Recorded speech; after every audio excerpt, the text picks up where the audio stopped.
Bienvenidos amigos y hermanos al estudio diario de lecciones de Escuela Sabática.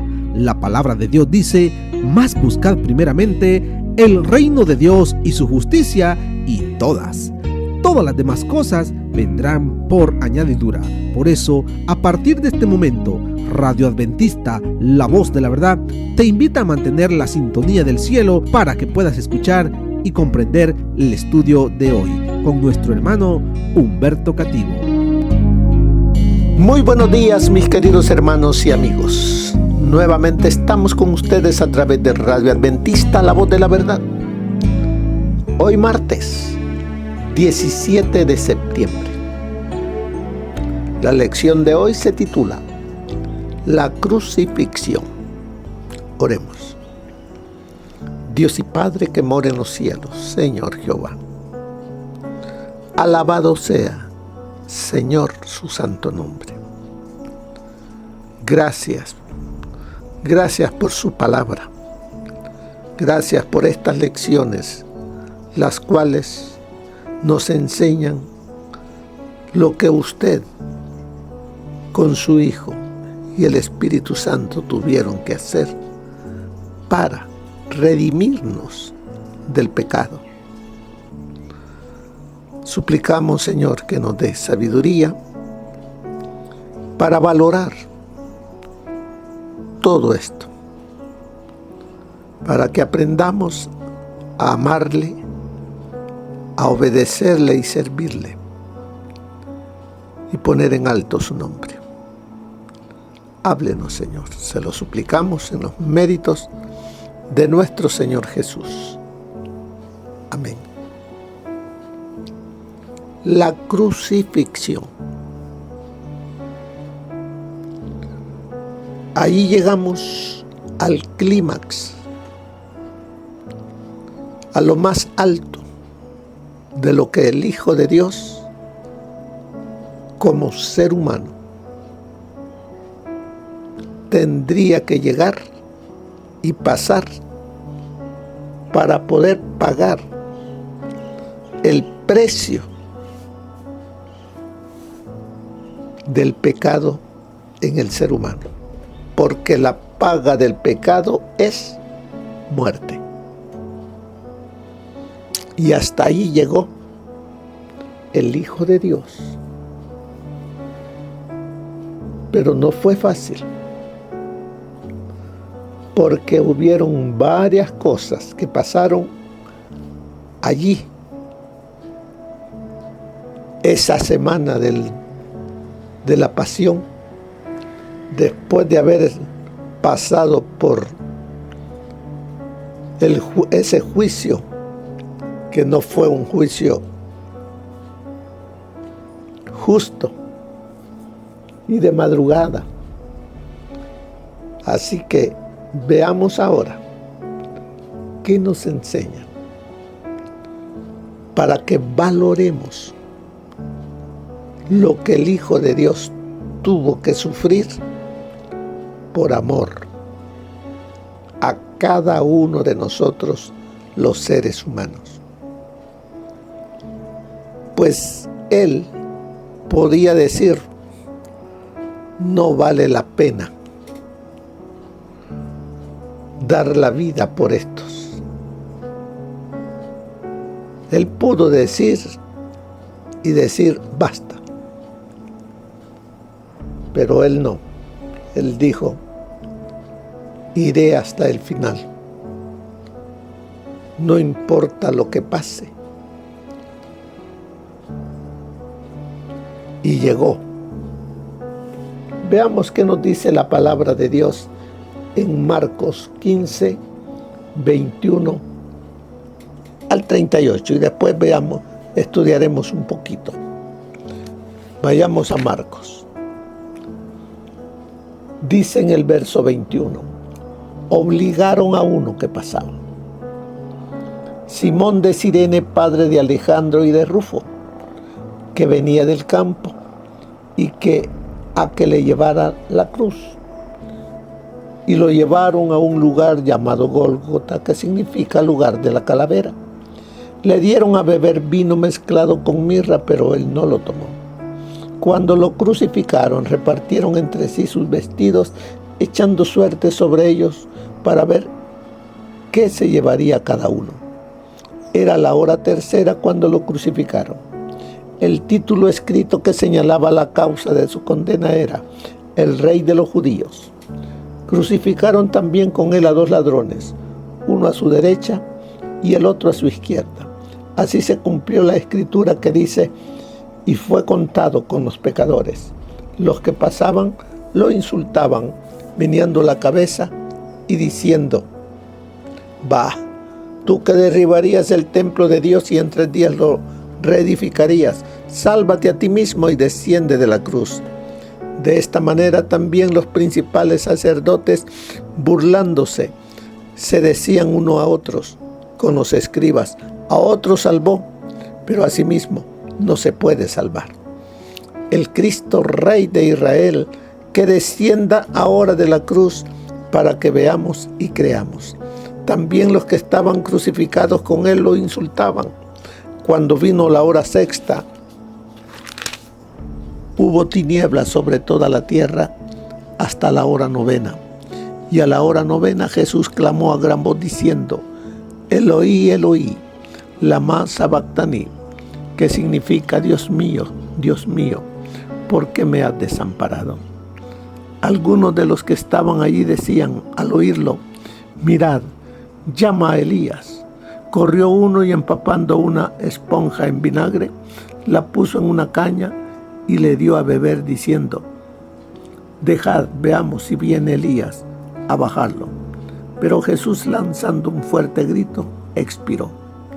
Entonces el velo del templo se rasgó en 2 de arriba abajo.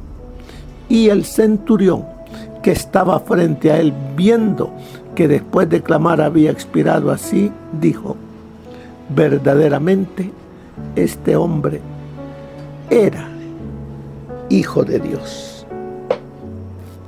Hay varias cosas aquí en este relato de Marcos 15 del 21 hasta el 40. ¿Cómo podemos nosotros explicar esto? ¿Por qué no dejamos que esta explicación nos la dé el espíritu de profecía? En el capítulo 78 encontramos el título, se llama El Calvario. Y veamos, preste atención, y si usted tiene ese libro, El deseado de todas las gentes, léalo todo, pero hoy está en el capítulo 78 y leeremos algunas porciones de este capítulo. Y dice: «Y como vinieron al lugar que se llama de la Calavera, le crucificaron allí. Para santificar al pueblo por su propia sangre, Cristo padeció fuera de la puerta. Por la transgresión de la ley de Dios, Adán y Eva fueron desterrados del Edén. Cristo, nuestro sustituto, iba a sufrir fuera de los límites de Jerusalén. Murió fuera de la puerta donde eran ejecutados los criminales y homicidas. Rebosan de significado las palabras: Cristo nos redimió de la maldición de la ley, hecho por nosotros maldición. Una vasta multitud siguió a Jesús desde el pretorio hasta el Calvario. Las nuevas de su condena se habían difundido por todo Jerusalén y acudieron al lugar de su ejecución personas de todas clases y jerarquías. Los sacerdotes y príncipes se habían comprometido a no molestar a los seguidores de Cristo si Él les era entregado. Así que los discípulos y creyentes de la ciudad y región circundante pudieron unirse a la muchedumbre que seguía al Salvador. Al cruzar Jesús la puerta del atrio del tribunal de Pilato, la cruz que había sido preparada para Barrabás fue puesta sobre sus hombros magullados y ensangrentados. 2 compañeros de Barrabás iban a sufrir la muerte al mismo tiempo que Jesús y se pusieron también cruces sobre ellos. La carga del Salvador era demasiado pesada para él en su condición débil y doliente. Desde la cena de Pascua que tomara con sus discípulos no había ingerido alimento ni bebida. En el huerto de Getsemaní había agonizado en conflicto con los agentes satánicos. Había soportado la angustia de la entrega y había visto a sus discípulos abandonarle y huir. Había sido llevado a Anás, luego a Caifás y después a Pilato. De Pilato había sido enviado a Herodes, luego de nuevo a Pilato. Las injurias habían sucedido a las injurias, los escarnios a los escarnios. Jesús había sido flagelado 2 veces y toda esa noche se había producido una escena tras otra de un carácter capaz de probar hasta lo sumo y a un alma. Cristo no había desfallecido, no había pronunciado palabra que no tendiese a glorificar a Dios. Durante toda la deshonrosa farsa del proceso, se había portado con firmeza y dignidad. Pero cuando después de la segunda flagelación, la cruz fue puesta sobre él, la naturaleza humana no pudo soportar más y Jesús cayó desmayado bajo la carga. La muchedumbre que seguía al Salvador vio sus pasos débiles y tambaleantes, pero no manifestó compasión.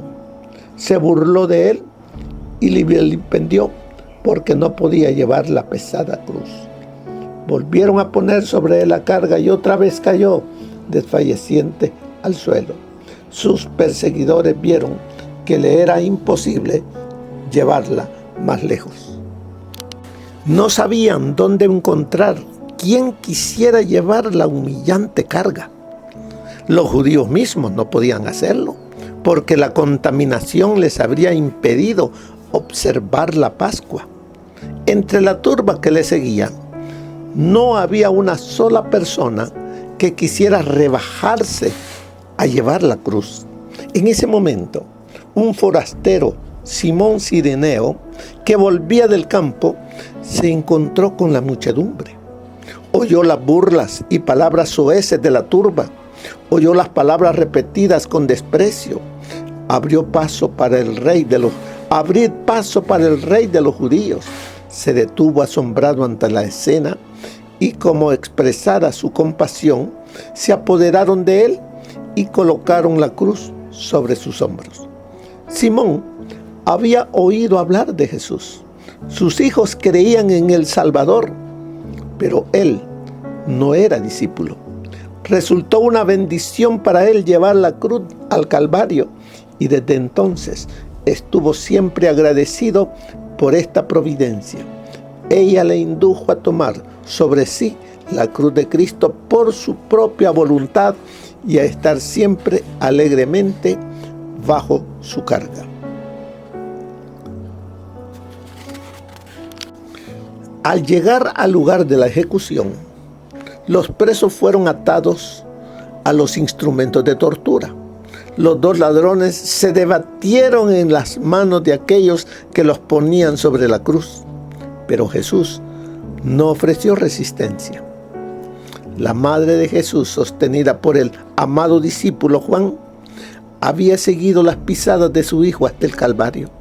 Le había visto desmayar bajo la carga de la cruz y había anhelado sostener con su mano la cabeza herida y bañar la frente con que una vez se reclinara en su seno, pero se le había negado este triste privilegio. Juntamente con los discípulos, acariciaba todavía la esperanza de que Jesús manifestara su poder y se librara de sus enemigos, pero su corazón volvió a desfallecer al recordar las palabras con que Jesús había predicho las mismas escenas que estaban ocurriendo. Mientras ataban a los ladrones a la cruz, miró suspensa en agonía. ¿Dejaría que le crucificase aquel que había dado la vida a los muertos? ¿Se sometería el Hijo de Dios a esta muerte cruel? ¿Debería ella renunciar a su fe de que Jesús era el Mesías? ¿Tendría ella que presenciar su oprobio y pesar sin tener siquiera el privilegio de servirle en su agonía? Vio sus manos extendidas sobre la cruz. Se trajeron el martillo y los clavos, y mientras estos se hundían a través de la tierna carne, los afligidos discípulos apartaron de la cruel escena el cuerpo desfalleciente de la madre de Jesús. El Salvador no dejó oír un murmullo de queja. Su rostro permaneció sereno, pero había grandes gotas de sudor sobre su frente. No hubo mano compasiva que enjugase el rocío de muerte de su rostro, ni se oyeron palabras de simpatía y fidelidad inquebrantable que sostuviese su corazón humano. Mientras los soldados estaban realizando su terrible obra, Jesús oraba por sus enemigos. Padre, perdónalos porque no saben lo que hacen. Su espíritu se apartó de sus propios sufrimientos para pensar en el pecado de sus perseguidores y en la terrible retribución que les tocaría. No invocó maldición alguna sobre los soldados que le maltrataban tan rudamente. No invocó venganza alguna sobre los sacerdotes y príncipes que se regocijaban al haber logrado su propósito. Cristo se compadeció de ellos en su ignorancia y culpa. Solo exhaló una súplica para que fuesen perdonados, porque no saben lo que hacen.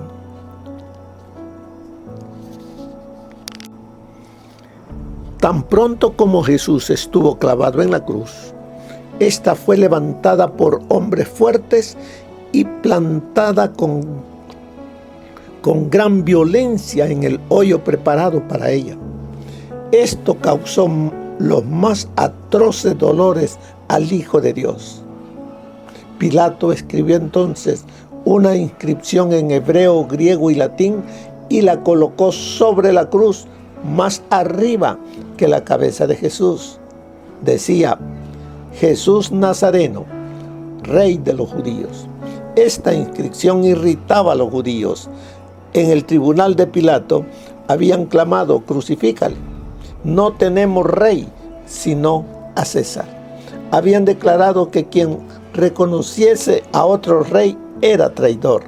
Pilato escribió el sentimiento que habían expresado. No se mencionaba delito alguno, excepto que Jesús era Rey de los judíos. La inscripción era un reconocimiento virtual de la fidelidad de los judíos al poder romano. Declaraba que cualquiera que aseverase ser rey de Israel era considerado para ellos como digno de muerte. Los sacerdotes se habían excedido. Cuando maquinaban la muerte de Cristo, Caifás había declarado conveniente que un hombre muriese para salvar la nación. Ahora, su hipocresía quedó revelada. A fin de destruir a Cristo, habían estado dispuestos a sacrificar hasta su existencia nacional. Los sacerdotes vieron lo que habían hecho y pidieron a Pilato que cambiase la inscripción. Dijeron: no escriba Rey de los judíos, sino que él dijo: Rey soy de los judíos.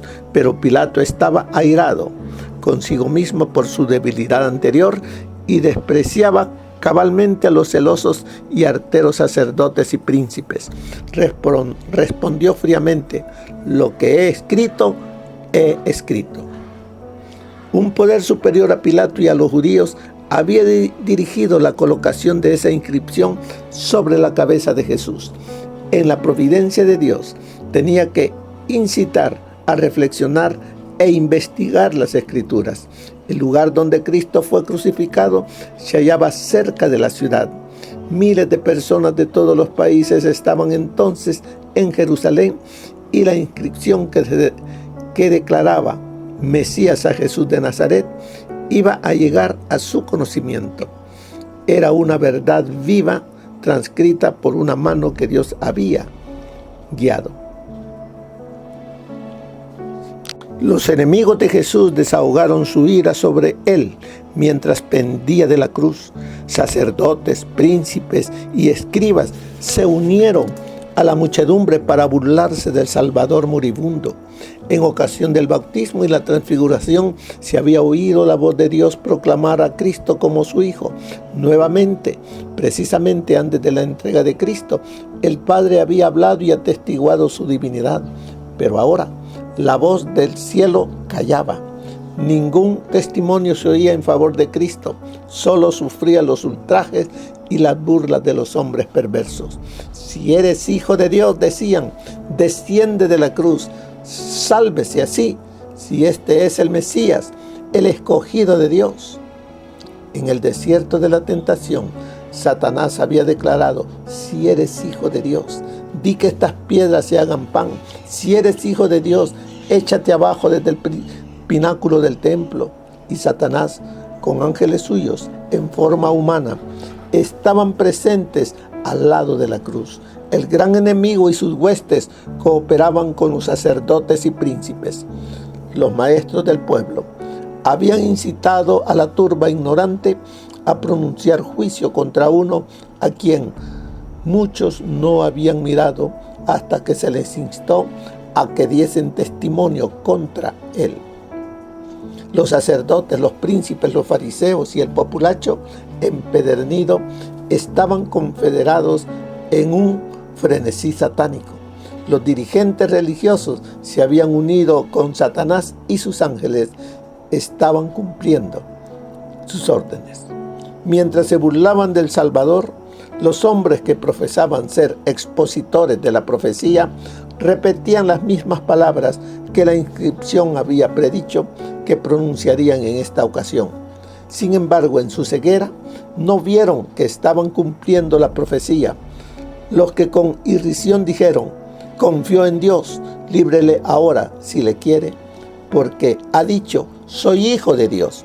No pensaron que su testimonio repercutiría a través de los siglos, pero aunque fueron dichas en son de burla, estas palabras indujeron a los hombres a escudriñar las Escrituras como nunca lo habían hecho antes. Hombres sabios oyeron, escudriñaron, reflexionaron y oraron. Hubo quienes no descansaron hasta que por la comparación de un pasaje de la Escritura con otro, vieron el significado de la misión de Cristo. Nunca antes hubo un conocimiento tan general de Jesús como una vez que fue colgado de la cruz. Durante su agonía sobre la cruz, llegó a Jesús un rayo de consuelo. Fue la petición del ladrón arrepentido. Los dos hombres crucificados con Jesús se habían burlado de él al principio, y por efecto del padecimiento, uno de ellos se volvió más desesperado y desafiante, pero no sucedió así con su compañero.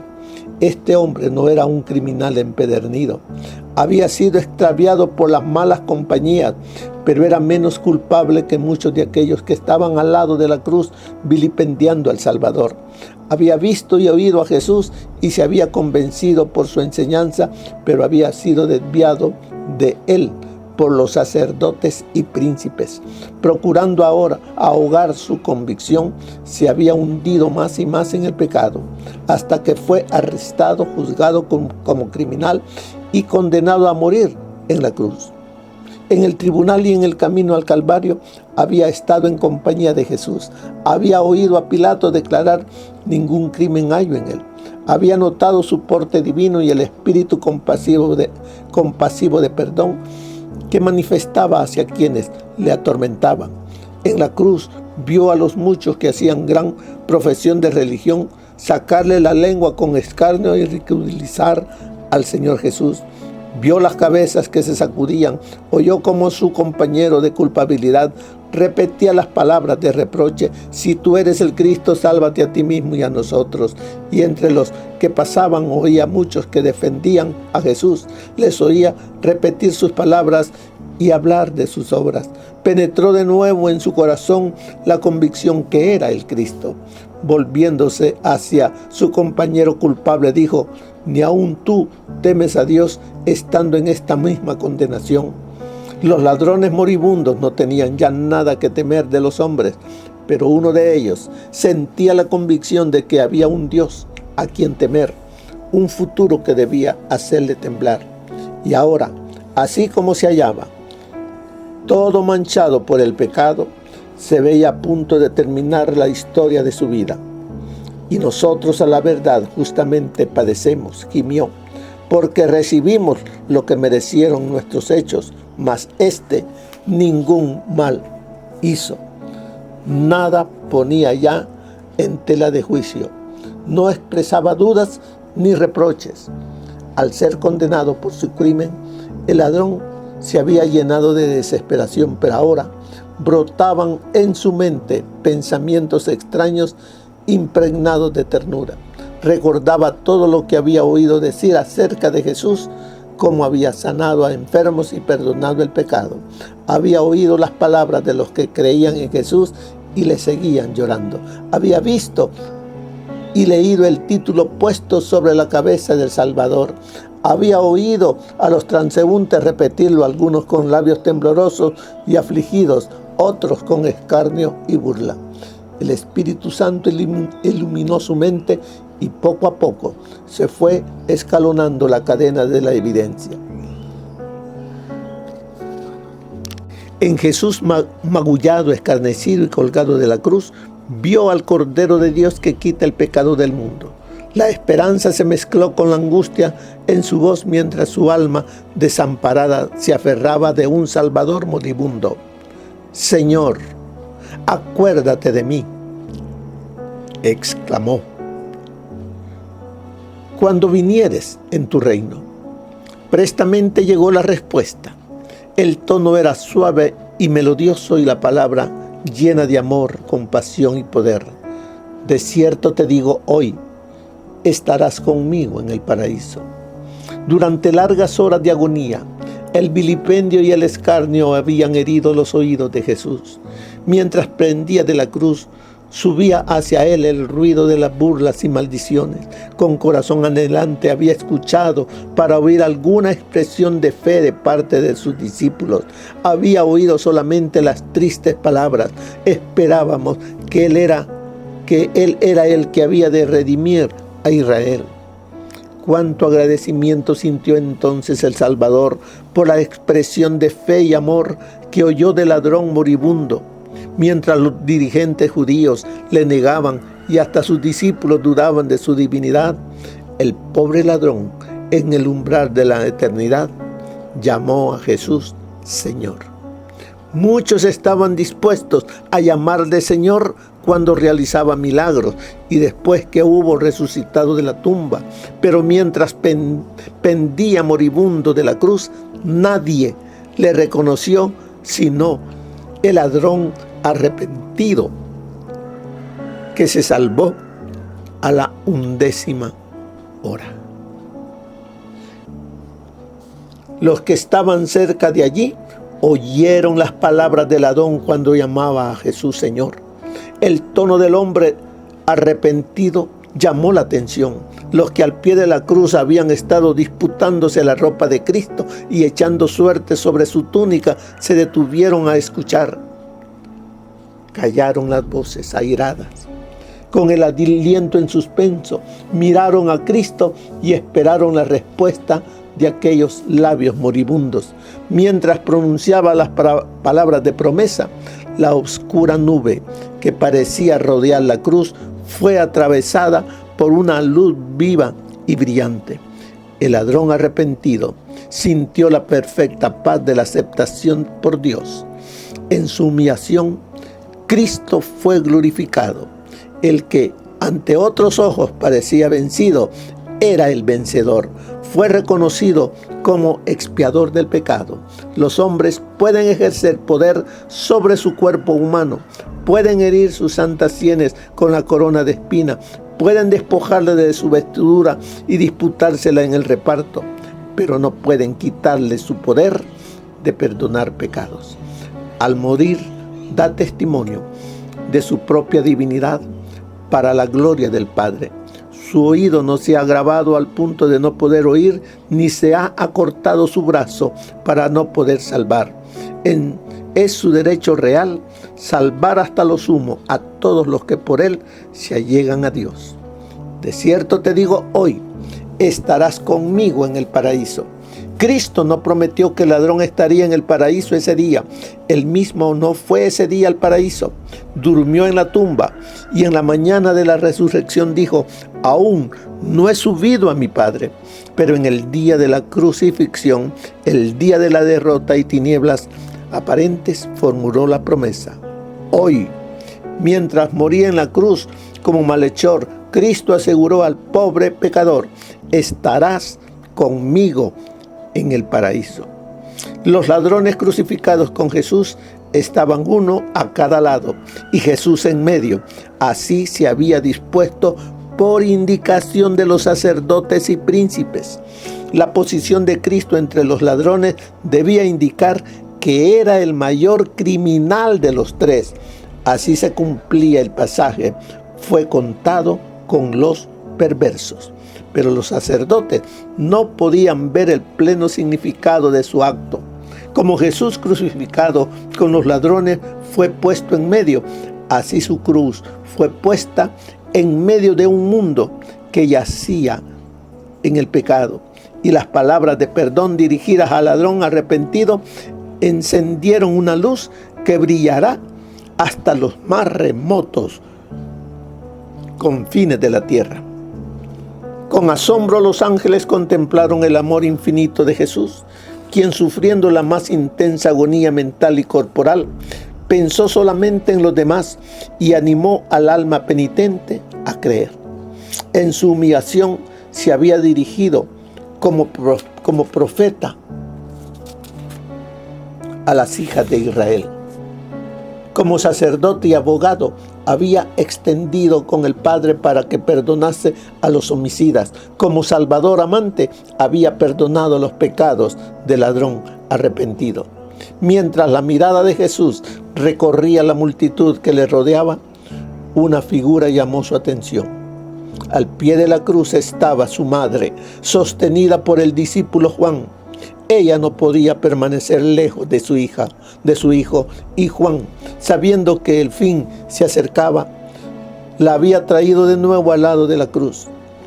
En el momento de morir, Cristo recordó a su madre, mirando su rostro pesaroso, y luego a Juan le dijo: mujer, he ahí tu hijo. Y luego a Juan: he allí tu madre. Juan comprendió las palabras de Cristo y aceptó el cometido. Llevó a María a su casa y desde esa hora la cuidó tiernamente. El Señor de Gloria estaba muriendo en rescate por la familia humana. Al entregar su preciosa vida, Cristo no fue sostenido por un gozo triunfante. Todo era lobreguez opresiva. No era el temor de la muerte lo que le agobiaba. No era el dolor ni la ignominia de la cruz lo que le causaba agonía inefable. Cristo era el príncipe de los dolientes, pero su sufrimiento provenía del sentimiento de la malignidad del pecado, del conocimiento de que por la familiaridad con el mal, el hombre se había vuelto ciego a su enormidad. Cristo vio cuán terrible es el dominio del pecado sobre el corazón humano y cuán pocos estarían dispuestos a desligarse de su poder. Sabía que sin la ayuda de Dios la humanidad tendría que perecer y vio a las multitudes perecer teniendo a su alcance ayuda abundante. Sobre Cristo, como sustituto y garante nuestro, fue puesta la iniquidad de todos nosotros. Fue contado por transgresor a fin de que pudiese redimirnos de la condenación de la ley. La culpabilidad de cada descendiente de Adán abrumó su corazón. La ira de Dios contra el pecado, la terrible manifestación de su desagrado por causa de la iniquidad, llenó de consternación el alma de su Hijo. Toda su vida, Cristo había estado proclamando a un mundo caído las buenas nuevas de la misericordia y el amor perdonador del Padre. Su tema era la salvación, aún del principal de los pecadores. Pero en estos momentos, sintiendo el terrible peso de la culpabilidad que lleva, no puede ver el rostro reconciliador del Padre. Al sentir el Salvador, que de él se retraía el semblante divino en esta hora de suprema angustia, atravesó su corazón un pesar que nunca podrá comprender plenamente el hombre. Tan grande fue esa agonía que apenas le dejaba sentir el dolor físico. Con fieras tentaciones, Satanás torturaba el corazón de Jesús.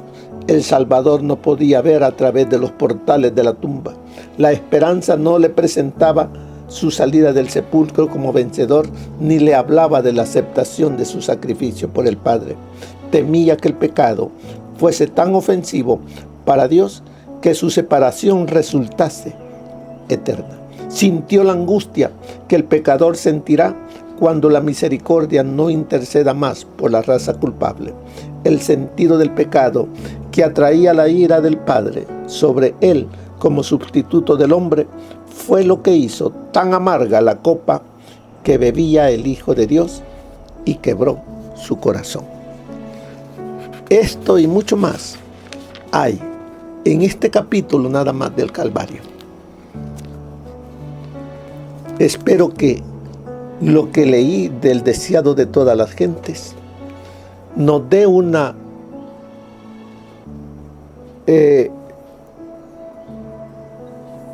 explicación de lo que significa la crucifixión. ¿Qué padeció? ¿Quiénes lo crucificamos? ¿Y qué debemos hacer para que esa muerte no sea en vano para mí?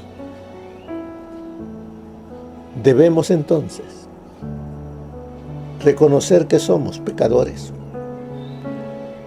y venir a los pies de la cruz y ser como ese ladrón que reconoció su pecado y decirle: Señor, acuérdate de mí cuando vengas en tu reino. Que el Señor les bendiga, hermanos. Amén. Gracias por habernos acompañado en el estudio de hoy de lecciones de Escuela Sabática. Te esperamos para nuestra próxima transmisión aquí por Radio Adventista, La Voz de la Verdad. Y recuerda sintonizarnos siempre. También puedes encontrar estos audios en nuestro canal de YouTube. Búscanos como La Voz de la Verdad. Allí encontrará estos audios. Que tengas un feliz día.